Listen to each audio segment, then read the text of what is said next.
Si Adam ang unang created son. Ginawa siya. Pinapag-ari siya sa lahat.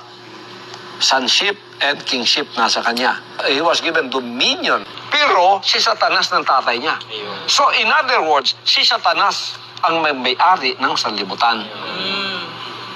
Si Satanas, siya ngayon na naging tatay sa Espiritu, may-ari ng sanlibutan, through Adam pa rin. Ako na nga yung katotohanan.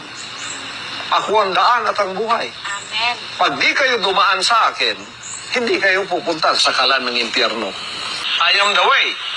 Na ako ang may-ari ng kaluluwa nyo. Tatay ninyo si Lucifer. Amen. Na siyang may-ari ng mga kaluluwa ninyo.